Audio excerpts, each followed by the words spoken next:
¿Qué tienen en común Manco Cápac y Mama Ocllo? Ícaro y Dédalo, Rómulo y Remo o los hermanos Ayar, por ejemplo. Lo que tienen en común es que son personajes de mitos y leyendas que ayudan a explicar de manera simbólica o más ligera el origen o la historia de las sociedades. Los mitos y leyendas son la viva expresión del espíritu de los pueblos y son transmitidos de generación en generación. Como habrán podido intuir, el día de hoy vamos a hablar de los más populares, de algunos en realidad mitos y leyendas de nuestro país. Para hablar de todos necesitaríamos 10 programas, así que empezamos por este. El día de hoy sucedió en el Perú, es invitado de otro lugar místico, el Museo Larco. Desde aquí comenzamos. Yo soy Norma Martínez y esto, lo acabo de decir, sucedió en el Perú.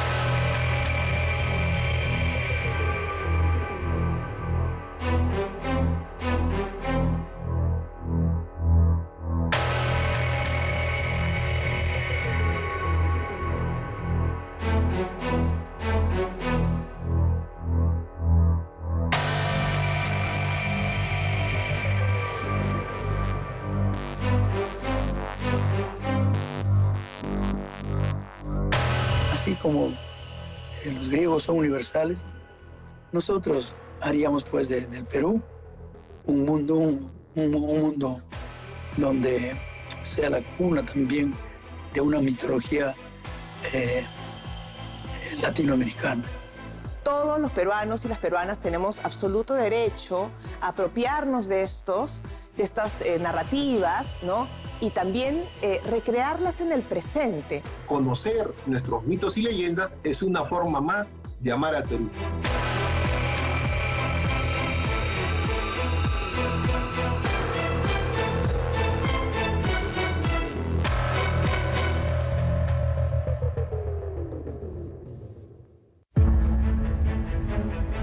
La historia de una sociedad no solo se conoce a través de los hechos que quedaron grabados o inmortalizados en documentos que luego los especialistas se encargan de transmitirnos.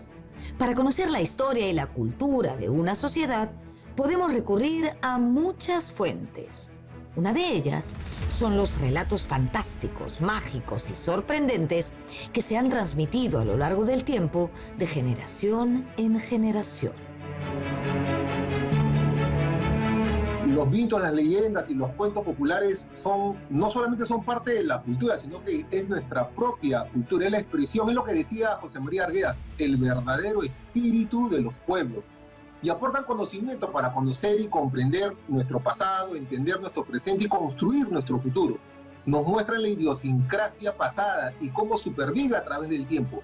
El mito, sobre todo en la cultura andina, es parte de su cosmovisión. El mito representa toda una religiosidad en que los hombres antiguos creían o pensaban acerca del universo, acerca de los dioses, semidioses, los héroes, los seres mágicos, maravillosos que pueblan los Andes. Toda esa cosmovisión es inherente a la mentalidad del peruano. ¿Qué es un mito y qué es una leyenda? Son conceptos parecidos y muchas veces se confunden. Según la Real Academia Española, el mito es una narración maravillosa, situada fuera del tiempo histórico y protagonizada por personajes de carácter divino o heroico. La leyenda es una relación de sucesos que tienen más de tradicionales o maravillosos que de históricos o verdaderos. El mito es una narración que habla de dioses, La leyenda es una narración fantástica, mezcla de la realidad y la fantasía. El mito es una narración de tiempos iniciales en el que se explica de manera extraordinaria el origen de los dioses, la creación del mundo, las estrellas, el primer hombre, la aparición del rayo, los alimentos. Por decir, el mito de la mamarraiguana, que explica el origen de los alimentos en la región de Ancash. La leyenda es muy parecido, pero es un relato oral que explica hechos, tradiciones y costumbres de los pueblos. Parte de las situaciones son históricas, son verdaderas. ¿No? Hay lugares reconocibles, hay fechas específicas, pero en el tiempo han ido magnificándose, ¿no? Por ejemplo, la leyenda de los hermanos Aya. Salieron 4 hermanos del cerro Tamputoco en Pacaritambo, y existe Pacaritambo y existe la cueva de Tamputoco. Bueno, el mito es una narración de la cosmovisión, del imaginario popular, y está poblado, como dije, de dioses, semidioses, héroes, monstruos, etc. La leyenda, por otro lado, es también una narración, pero ya más fantástica, una narración que está situada en un espacio y un tiempo dados, que el mito transmite más valores y la leyenda transmite más bien más conocimientos de diferente tipo, ¿no? Históricos, morales, diferentes. Costa, sierra y selva poseen sus mitos y leyendas con características bastante diferenciadas entre sí.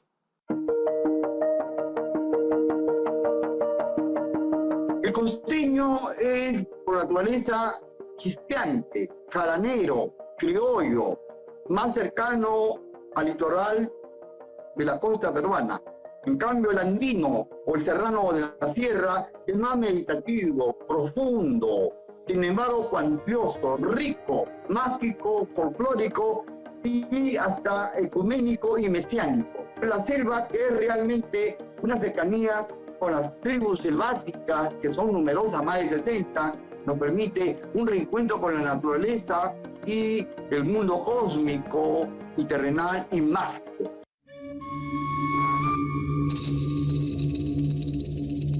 En la costa, las islas de Pachacamac, ubicadas frente al santuario del mismo nombre, son protagonistas de uno de los mitos más bellos que han llegado hasta nuestros días. El mito del dios Kuniraya Huiracocha.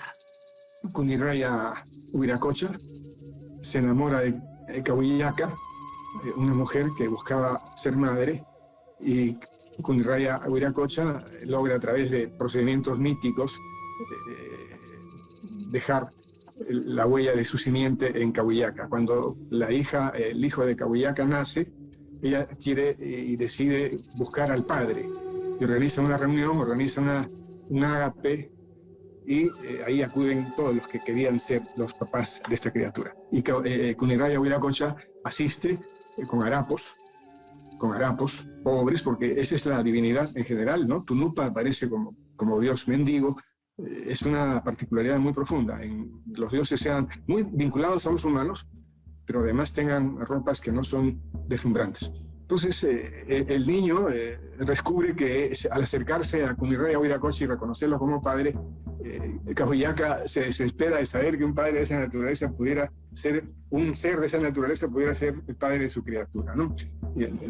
Y escapa con decisión, baja el valle de Guarochirí y se interna en el mar. Y Kuniraya Huiracocha la sigue, y los dos terminan cerca, hundidos en el mar, con la superficie exterior de estas rocas emergiendo poéticamente en el firmamento ante nuestros ojos, ¿no? Si nos trasladamos de la costa central, donde se encuentra Pachacamac, a la costa norte, específicamente al Lambayeque, podemos conocer el mito de los gentiles. Cuando llegaron los españoles, vieron que había, además de las ciudades habitadas, ya existían ruinas deshabitadas en los cerros, y se encontraban huesos, que a veces se encontraban huesos muy grandes, y encontraban armas. Entonces se hablaba de cuando Pablo fue a evangelizar a los gentiles. Los gentiles son las personas que no eran cristianas. Eran esta humanidad que había existido antes de la humanidad, que no habían conocido el cristianismo. Y se hablaba de ellos como seres más grandes, más agresivos, más primitivos, más violentos además. Y hay toda una tradición de que si tú pasas cerca de una zona donde vivieron los gentiles, puedes adquirir alguna enfermedad. Si adquieres el aire de los gentiles, te va chupando el cuerpo, te vas muriendo si no acudes a un curandero.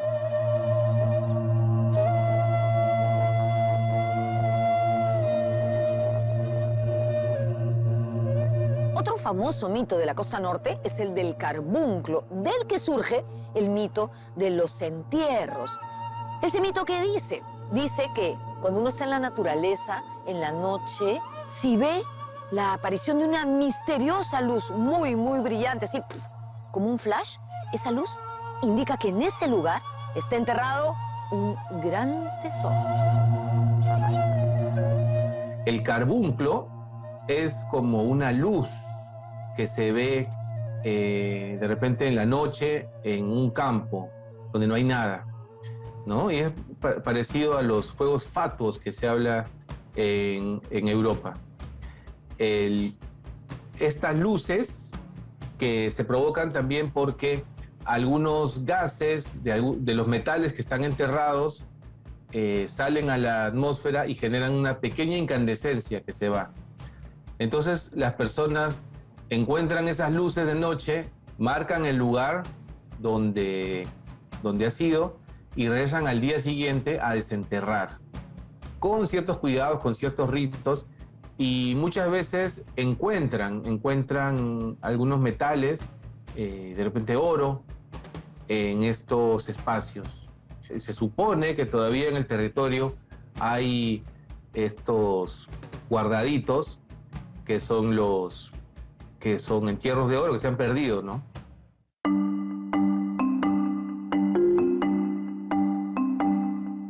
En la costa norte también encontramos a Ayapaec, ese ser mitológico mochica de grandes colmillos y cinturón y orejeras de serpiente. Ayapaec atraviesa los tres mundos, el mundo de arriba, el mundo terrenal y el mundo de abajo o inframundo, para propiciar la continuidad de los ciclos naturales. Ayapaec es un ser fundamental en el universo mochica y está representado en cerámica, en frisos y en joyas, que yo no tengo.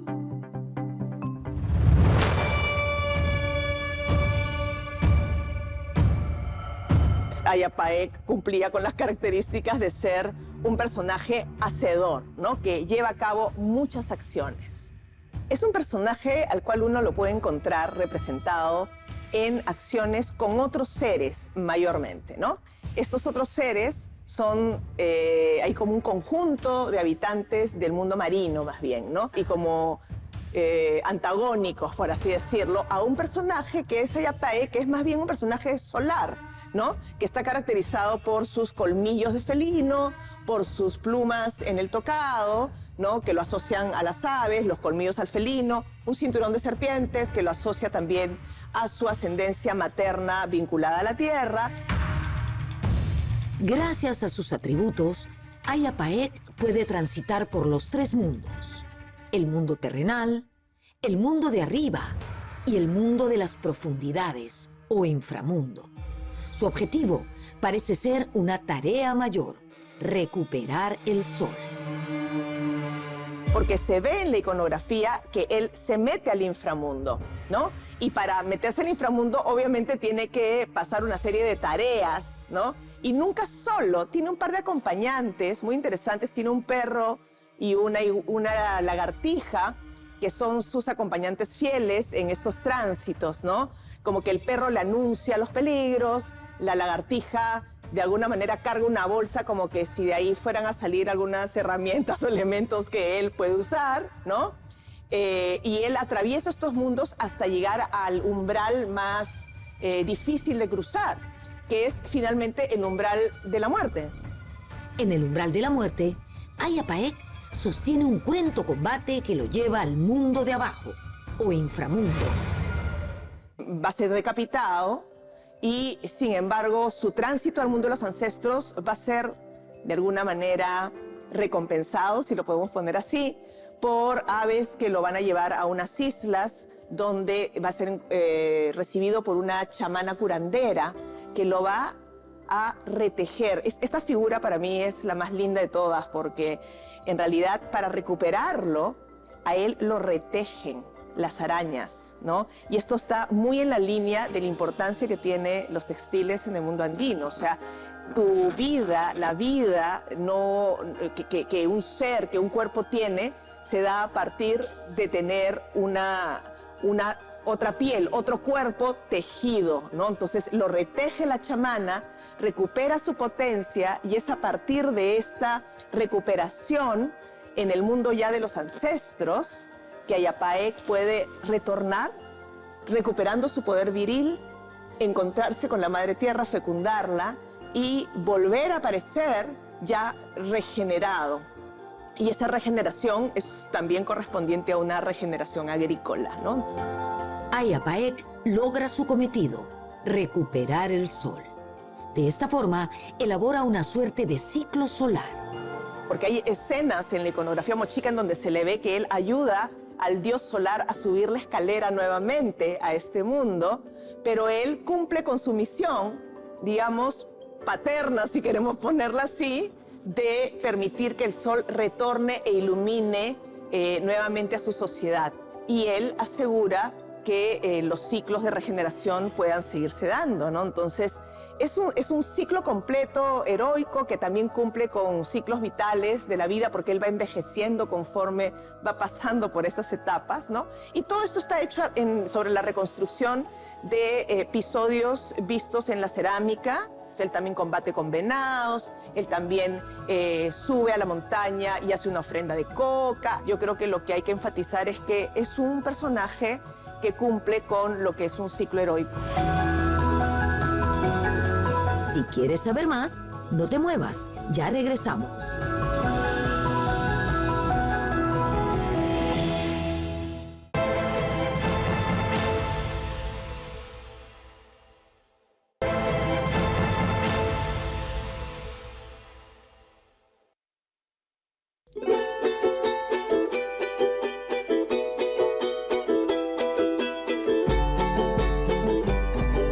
La sierra en nuestro país es fuente inagotable de todo tipo de mitos y leyendas. Dentro de las regiones del Perú, la costa, la sierra y la selva, la que más ha tenido un mayor espesor o han producido más es la sierra, porque es realmente abundante.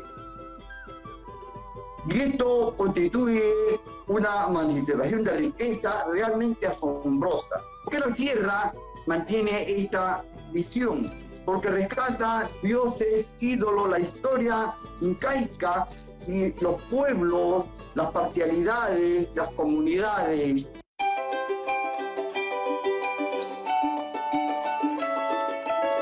El manuscrito de Huarochirí recoge una serie de relatos míticos y creencias del Perú antiguo, y es una fuente riquísima para conocer la cosmovisión andina. Pero nosotros llegamos al sur, a Yauyos, y empezamos a los ancianos a entrevistarlos. Y nos dimos con la sorpresa que estos ancianos, sin haber leído el texto de Huarochirí de la época colonial, también contaban relatos, leyendas, historias muy similares, sin haber leído este texto del siglo XVI, el manuscrito de Huarochirí. Ahí nos dimos cuenta que hay una persistencia en la memoria en los Andes. En cada lugar de los Andes del Perú persiste la memoria, pero también la sabiduría. Esa sabiduría es astronómica. ¿Por qué razón? A través de esos relatos uno puede entender cómo planificaban el tiempo para la agricultura.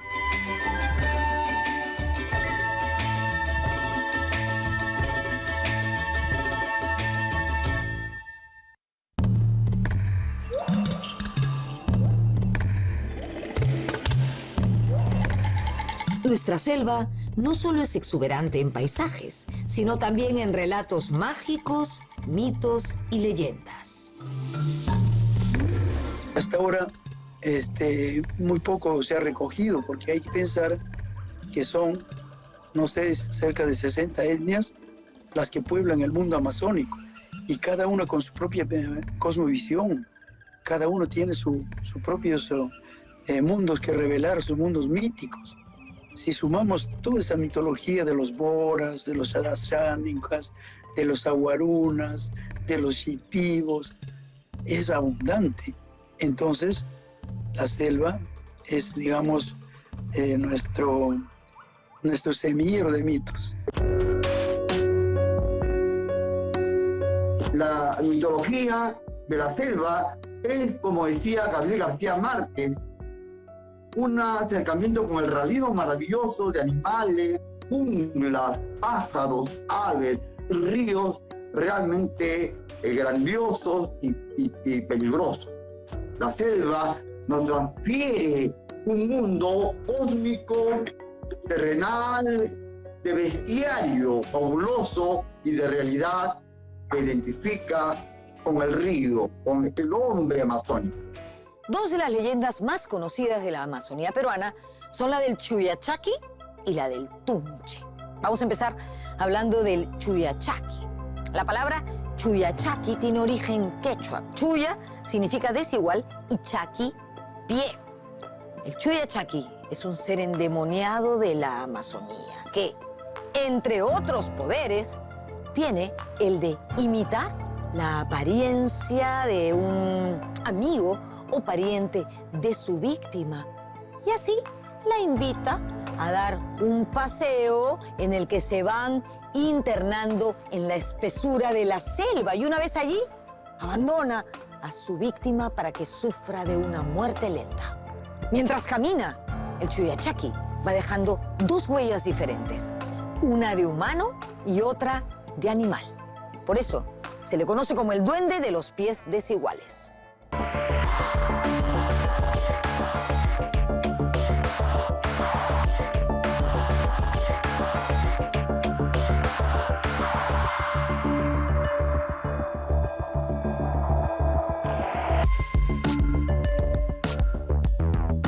La leyenda del Tunche es tanto o más tenebrosa que la del Chuyachaki.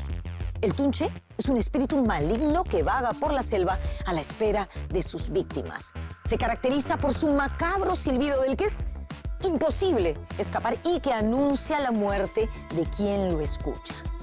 Lo que busca el Tunche es convertir a otras personas en tunches. Más o menos lo que hacen los zombies, ¿no es cierto? Que muerden personas para convertirlas en zombies.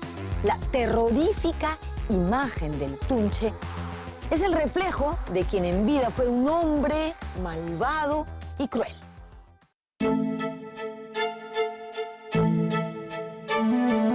Uno de los personajes más temidos del universo andino es el Pishtaco, quien, según la leyenda, se dedica a matar a las personas para extraerles la grasa. Pishtaco es una voz de origen quechua que deriva del verbo pishtay, que significa degollar.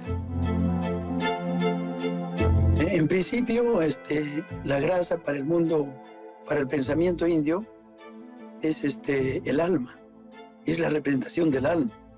¿Por qué? Porque dice que cuando el dios Viracocha salió del lago Titicaca, ¿no? Él era un alma, un espíritu. Porque Huira significa grasa en quechua. Entonces, Huiracocha es el dios que salió del lago. El alma que emergió del lago, el espíritu.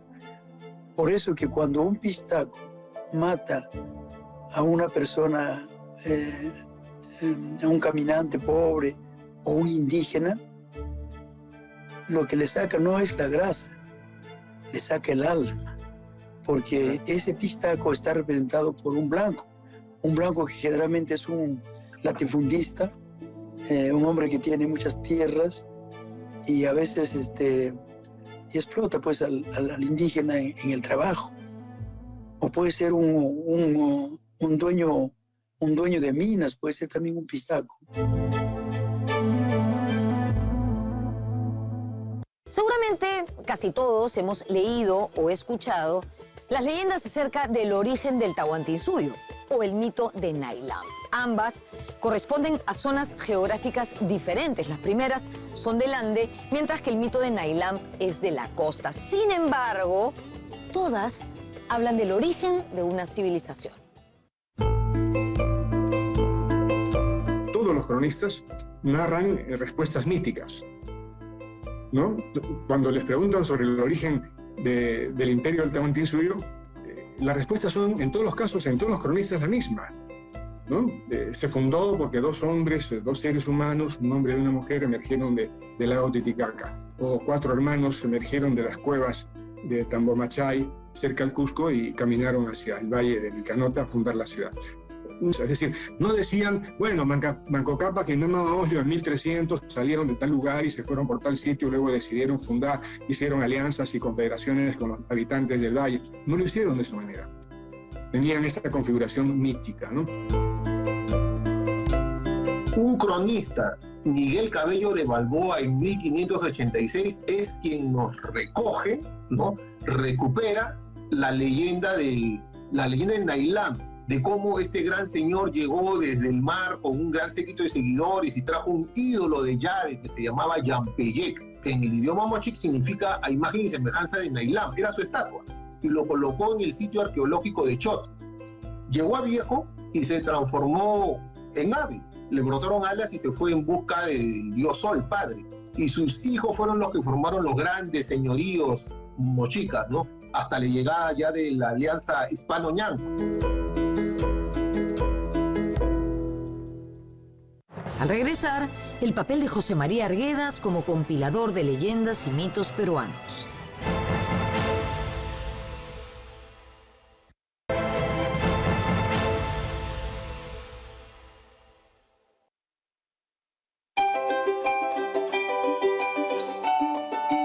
En el Perú antiguo se vivía lo mítico de forma cotidiana. Se entendía a la naturaleza como algo divino y se convivía con ella, cuidándola y respetándola. Pero en general la sociedad vivía en un ambiente de divinidad, un ambiente sacro, ¿no? Fíjate, un poblador de una localidad salía de su puerta en la mañana, se topaba con el río que era sacro, digamos, el Vilcanota, el Vilcamayo, un río de connotaciones divinas muy fuerte. Más allá estaba el árbol de la vida en Ollantaytambo, ¿no? Esta configuración de un árbol de maíz, un árbol en general, y que hace que Ollantaytambo sea conocida como la ciudad maíz. Luego encontraba una huaca con la cual conversaba, a la cual le dejaba ofrendas, con la cual se relacionaba de manera íntima, ¿no? Íntima y distinta, como se entiende lamentablemente desde esta parte de nuestras vidas ahora. Luego ingería alimentos que tenían connotaciones míticas también, ¿no? Cuando el maíz era de distinto color o una conformación distinta, adquiría una connotación elevadísima en la sacralidad. Se encontraba con los semejantes de distintas culturas y se abrazaban y se vinculaban de una manera también muy particular, ¿no? Que para los ojos de los que observaban desde otra cultura resultaba, digamos, pagana, ¿no? Estos besos y abrazos que se prodigaban entre sí era una especie de reconocimiento de la configuración mítica y divina del otro, ¿no? Esto no fue aceptado, nunca fue entendido, ¿no? El poblador del antiguo Perú se regía bajo el principio de la reciprocidad, el dar y recibir. Esto tenía un significado económico, religioso, social y también mágico. Además, poseían un concepto particular del bien y del mal. La palabra pecado no existía. Se consideraba que los seres mitológicos no eran 100% buenos o 100% malos, como si ocurría en otras culturas, sino que cada uno de ellos, cada uno de los dioses o seres mitológicos, tenía un lado bueno y un lado malo, ¿no? Por ejemplo, el dios que te trae la lluvia y que te da vida, en algún momento también te trae la inundación que trae la muerte. Es el mismo Dios. Cuando llegaron los primeros religiosos, lo primero que hicieron fueron lexicones y gramáticas para entender nuestro idioma. Pero se encontraron con que había palabras que no existían. Hay palabras que ellos en Europa había y acá no había, ¿no? Por ejemplo, no hay demonio, no hay pecado, no hay muchas cosas que allá se profesaba, ¿no? Como religión. Entonces empezaron a trasladar equivalencias que no son correspondencias, no similitudes. Entonces, uno de ellos es pecado. ¿Cómo inserto una palabra foránea a un contexto interior? Por ejemplo, el pecado. Entonces, la única palabra que encontraron era faltar a la palabra, ¿no? Faltar al deber, ¿no? O sea, la reciprocidad estaba extendida. Si yo te ayudo a cultivar en tu chacra, tú me ayudas después a cultivar en mi chacra. Entonces, pues, ¿qué pasa? Yo te ayudo, de repente tú no vienes a cumplir con lo que yo di. Eso es la reciprocidad, el yanante. La principal fuente de transmisión de nuestros mitos y leyendas es la oralidad. Producido el encuentro con Occidente, esas historias orales pudieron plasmarse en escritura. Se transmitió de la manera más sabia y básica, a través de la palabra, a través de la oralidad, a través del oír y hablar. Y así se ha permanecido, se han mantenido en el tiempo a través de los abuelos, ¿no?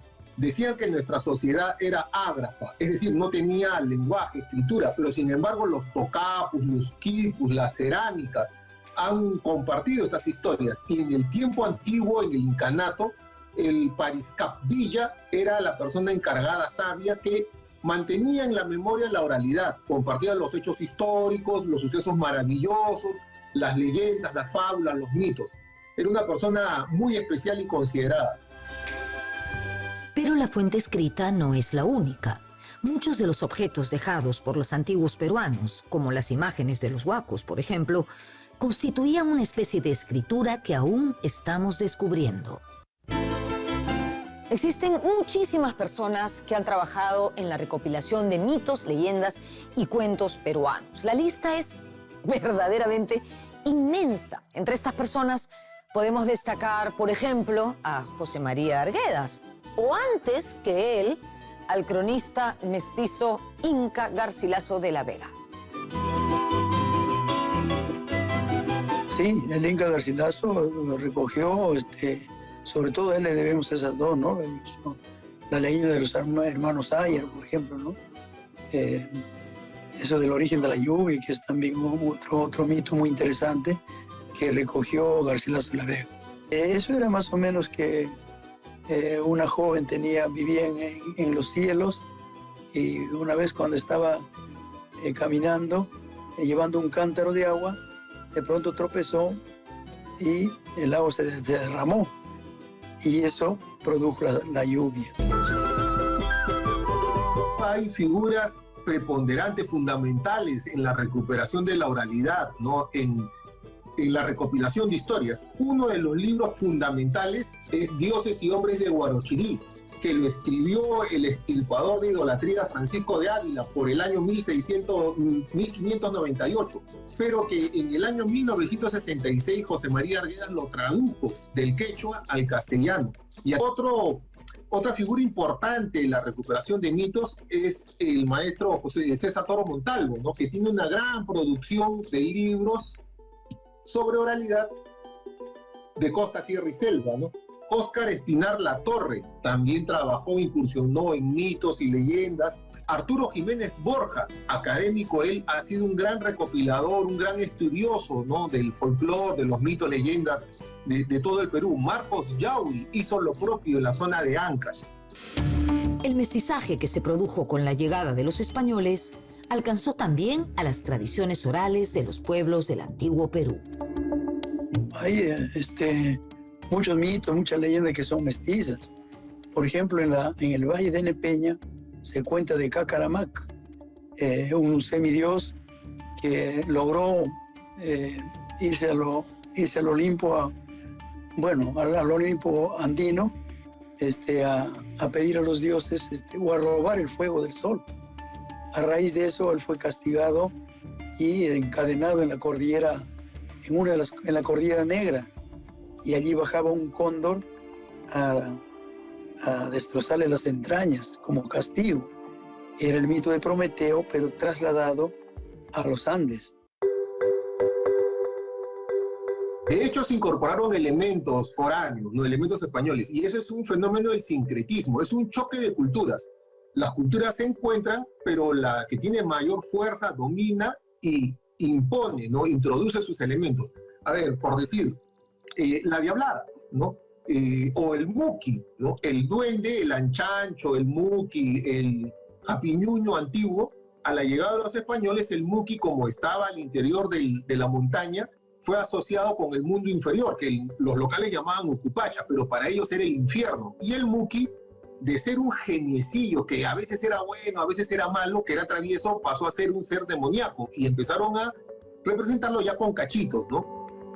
Eso es una clara muestra de cómo las leyendas también van modificándose y transformándose en el tiempo. Sin duda, muchos mitos originarios, bueno, fueron primero aplastados,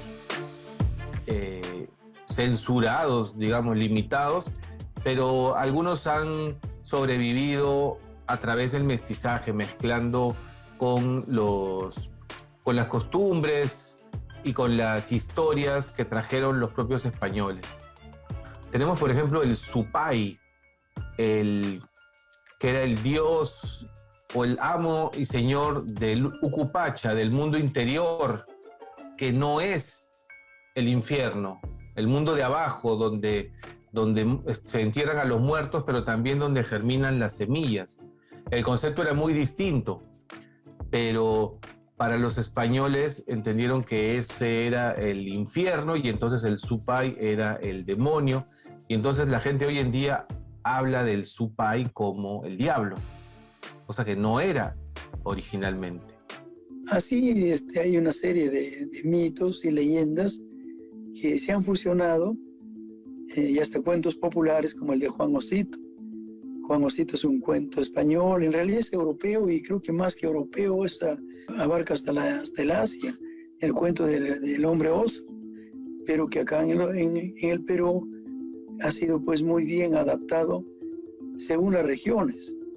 Hay regiones, por ejemplo, como Ancash, donde dicen que Juan Osito apareció en el río Marañón y que ahí vivía en una de las cuevas, incluso determinan qué cueva es, ¿no? Fue en esa cueva de allá, del otro lado del río, ahí vivió Juan Osito. Y cada cultura, cada pueblo lo adapta a su realidad.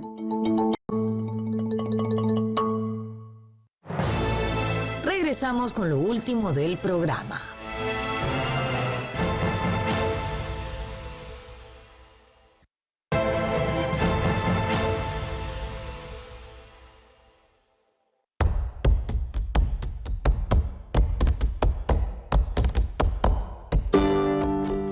Los mitos y las leyendas tienen un mensaje y muchas veces sirven para condicionar el comportamiento humano. Estos mitos transmiten un mensaje. Hay muchos casos que son muy claros. Por ejemplo, la historia de la jarjacha, que nos dice que cuando se comete incesto, el alma de la mujer, o a veces de los dos, se convierte en este monstruo que es la jarjacha. Una llama con dos cabezas, o una llama con el cuello muy largo, o puede ser una llama con la cabeza de una persona que sale en las noches a espantar. Todo este mito refuerza la idea de que no hay que hacer incesto porque es algo malo, porque puede tener una consecuencia tan desastrosa como que tu alma se convierta en jarjacha. De hecho, todas las leyendas y los mitos originarios nos transmiten un saber antiguo, ¿no? Nos comunican idiosincrasia, pero a la llegada ya la intervención de los extirpadores de idolatría fueron modificados. De hecho, las leyendas ya españolas ya introducen una carga moral. Por decir, el cura sin cabeza, para evitar que los curas se aparten de la doctrina. O la runamula, para evitar que los curas se asocien, tengan amoríos con las mujeres locales.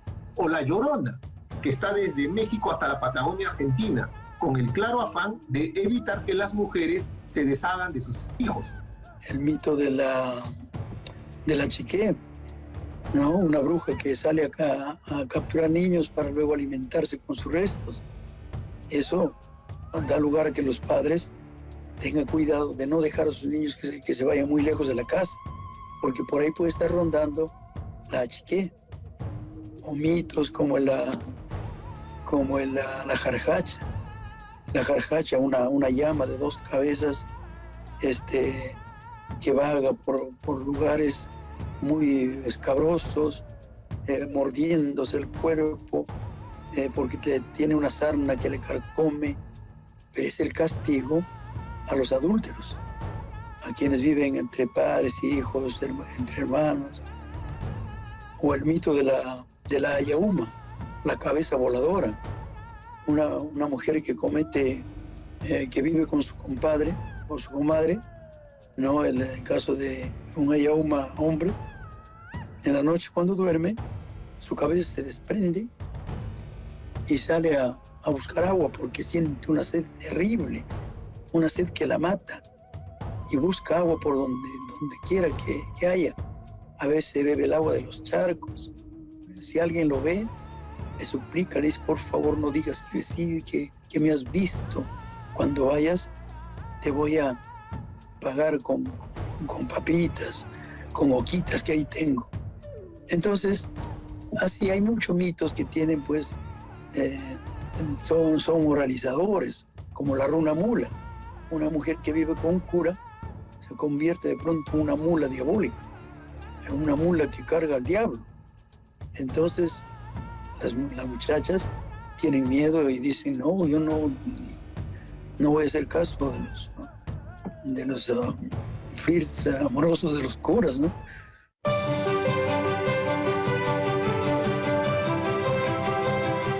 Los griegos y los romanos han sido genios para elaborar sus relatos míticos, ¿no es cierto? La mitología griega, la mitología romana son ampliamente conocidas en el mundo. Sin embargo, podríamos decir que nuestra narrativa mítica no se queda atrás, ¿ah?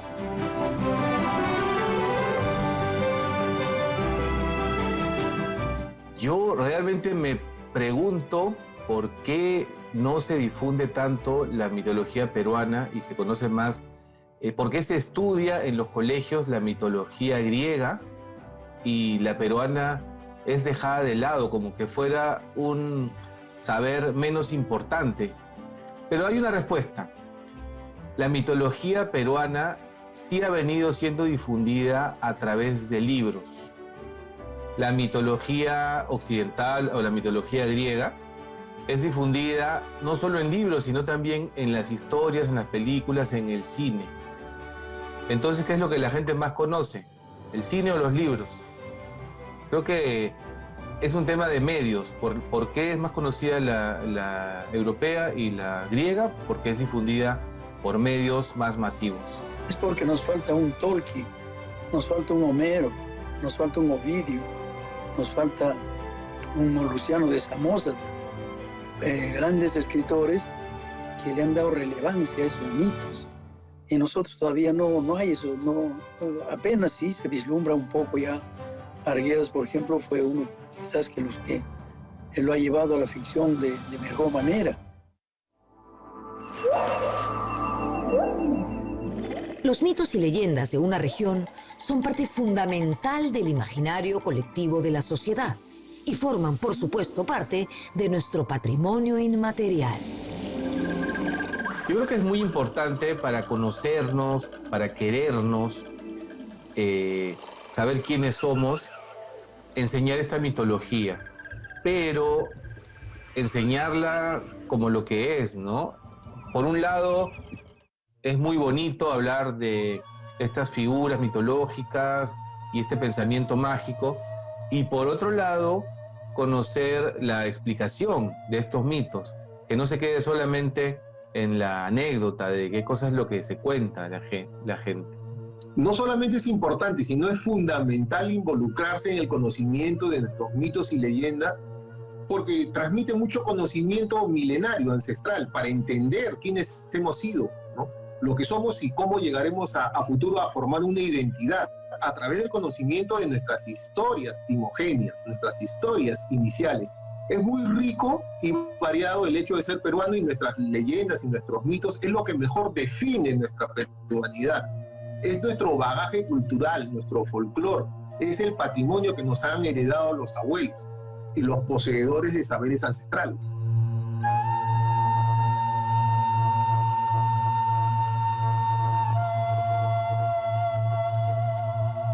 Creo que nosotros tenemos que hacernos de estas historias, hacerlas nuestras. Y así como la academia nos puede brindar referentes, ¿no? A través de lecturas, los propios museos nos pueden introducir a estas historias, a estos mitos. Todos los peruanos y las peruanas tenemos absoluto derecho a apropiarnos de estas narrativas, ¿no? Y también recrearlas en el presente.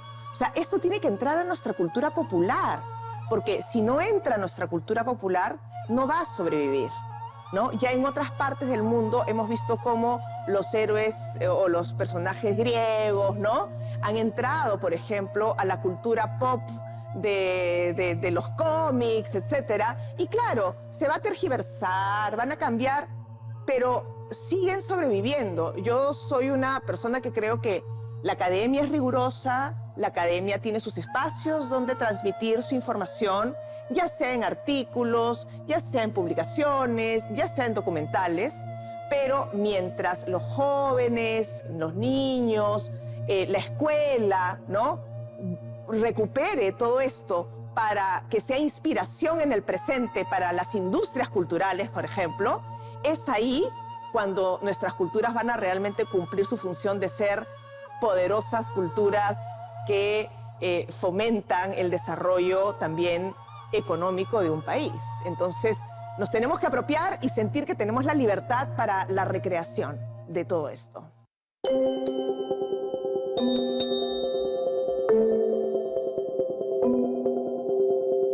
Hoy les hemos presentado solo algunos de los mitos y leyendas más populares de nuestro país, pero el universo es enorme. Estoy segura que pronto haremos otro programa con este mismo tema. Nos vemos en la próxima.